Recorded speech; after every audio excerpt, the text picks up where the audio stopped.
ایک مولوی صاحب میرا قرضہ نہیں دیتے، اللہ ہدایت دے۔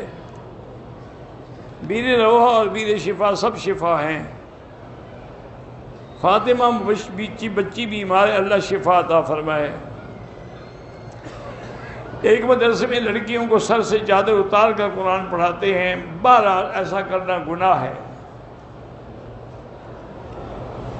احرام کی حالت میں پیر کو چوٹ لگا، زخمی ہوا، خون بہنے لگا، کوئی دم نہیں ہے۔ ایک احرام کے دوران ایک عورت کے ہونٹوں سے خون نکل آیا، کوئی دم نہیں ہے۔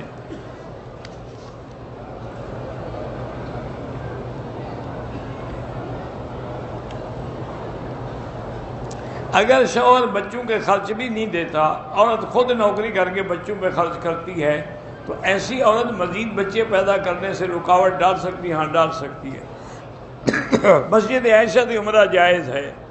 میرا چچا بیمار ہے، اللہ شفا عطا فرمائے۔ میرے ایک بزرگ ہیں، وہ ایران میں قید ہیں، اللہ رہائی عطا فرمائے۔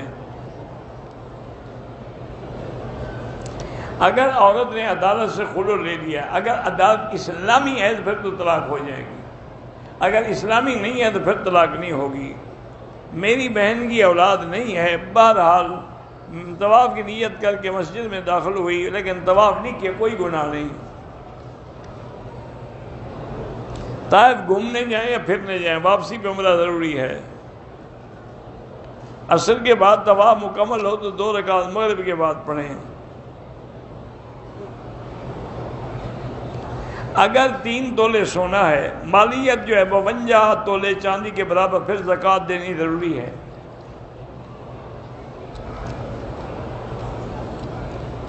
حج میں عید کے دوسرے دن طواف زیارت اور صفا کے بعد اپنی بیوی سے مل سکتا ہے؟ ہاں مل سکتا ہے۔ ایک عورت کا حیض ختم ہوا، 10 دن کے بعد پھر خون آیا، 10 دن کے بعد حیض نہیں ہوتا، وہ بیماری ہوتی ہے، اس میں نماز روزہ سب جائز ہے۔ بہرحال پورے حرم میں جہاں بھی نماز پڑھو 1 کا لاکھ ملتا ہے۔ آب شفا مجھے نہیں پتا کون سی آب شفا۔ میرے شسر کا انتقال ہوا، اللہ مغفرت فرمائے۔ قسطوں کی گاڑی پر کیا زکوٰۃ ہے؟ گاڑی پر زکوٰۃ نہیں ہوتی، کمائی پر زکوٰۃ ہوتی ہے۔ عمرہ کر کے اپنے سر کا حل خود کرے، جائز ہے۔ میرے بعد شکیر خان کے گردے فیل ہو کے اللہ شفا عطا فرمائے۔ کسی نے اپنی بیوی کو طلاق دی ہے 3 مختلف ٹائم میں، اور طلاق بھی 1 سے زیادہ، 3 طلاقیں ہو گئی۔ اب اس میں تو اس کی گنجائش کسی کے نزدیک بھی نہیں ہے، چونکہ مختلف ٹائم میں طلاق ہے نا، اس لیے 3 طلاقیں ہو گئیں، وہ اس کے لیے ہمیشہ کے لیے حرام ہے اور اس پہ حلال نہیں ہو سکتی۔ اگر وہ عورت چاہتی ہے تو پھر کسی اور سے شادی کرے، لیکن وہ کرائے کی شادی نہ ہو، 1 رات کے لیے مستقل شادی ہو، پھر اپنی مرضی سے وہ چھوڑ دے یا مر جائے، پھر پہلے شوہر سے شادی کر سکتی ہے۔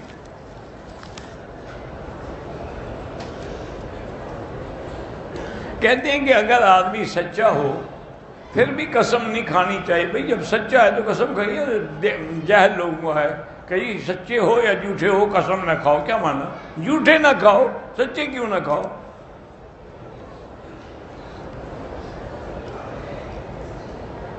اگر کسی نے قرآن اٹھا کے سچی بات کی، جب سچی بات کی، کفارہ کس بات کا؟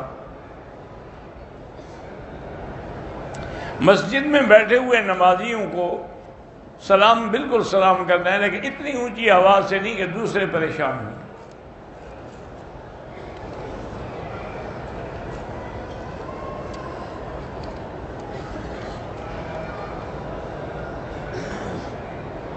میں حج پر گیا تھا، مسجد نمرہ میں نماز کی خاطر چلا گیا، وضو نہیں تھا، وگر وہاں اتنا رش تھا کہ میں پانی تک نہیں پہنچ سکا، نہ مسجد تک پہنچ سکا، جماعت کھڑی ہو گئی، میں نے بغیر وضو کے نماز ادا کی، نعوذ باللہ۔ وہ نماز لوٹاؤ اور توبہ بھی کرو۔ زانی کو سنگسار کرنا جو ہے بالکل قرآن سے بھی ثابت ہے اور حدیث سے بھی ثابت ہے۔ قرآن یہ کہتا ہے کہ جو میرا نبی حکم دے وہ بھی میرا حکم ہوتا ہے، وہ اپنی طرف سے نہیں دیتا، تو حضور نے باقاعدہ رجم کی ہے۔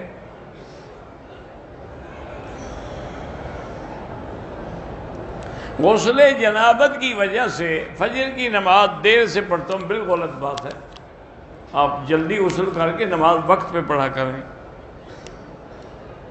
اگر کوئی عورت حیض کی حالت میں انتقال کر جائے کوئی بات نہیں، حیض تو اللہ نے لکھا ہے، کسی کا قصور تو نہیں ہے۔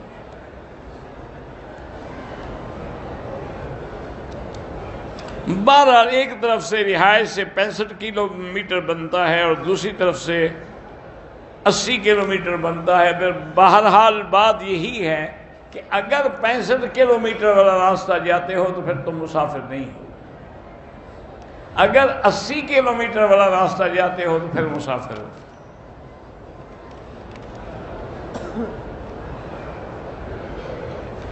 دو 2018 میں ہم نے حج کیا، حج کی قربانی کاکیہ میں کی، ٹھیک ہو گئی۔ جمعہ کے دن دوسری اذان جب ہوتی ہے اور امام اگر آ گیا ہے ممبر پہ بیٹھا ہے، جواب نہ دے، دل میں جواب دیتے رہیں۔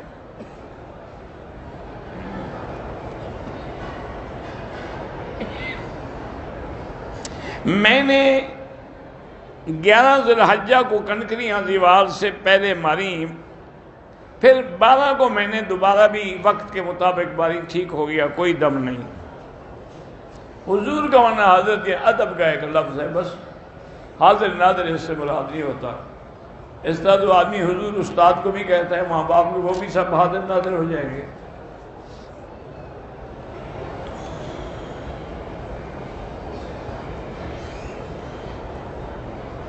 میری رشتے کی بات طے ہو گئی ہے، مگر میں نے لڑکے کو نہیں دیکھا ہے، نہ اس نے مجھے دیکھا ہے۔ ہماری عمروں میں بھی فرق ہے۔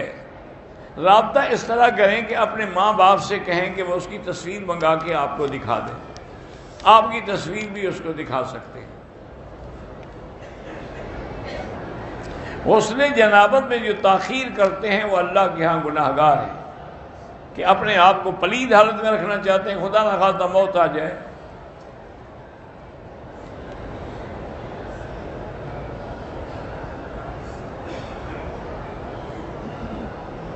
مجھے میرے پاس جو ماں کی طرف سے دیا ہوا زیور ہے خامد نے نہیں دیا، لیکن اگر اس زیور کو بیچ کے میں عمرہ کر سکتے ہیں، وہ آپ کا ہے، خامد کا تو نہیں ہے۔ نفل یا تہجد کی نماز کی نیت یہی ہے، 2 رکعت تہجد، 2 رکعت نفل۔ ہمارے پاس جو حالات آتے ہیں، آزمائشیں آتی ہیں، بالکل ہمارے گناہوں کی وجہ سے آتی ہیں۔ حضور پاک صلی اللہ علیہ وسلم کا فرمان بھی ہے کہ ما نزل بلاء الا بذنب، کوئی مصیبت نہیں آتی مگر ہمارے گناہ کی وجہ سے۔ وما رفعت الا بتوبۃ، اور پھر وہ کیسے جائے گی؟ توبہ کرو، استغفار زیادہ پڑھو۔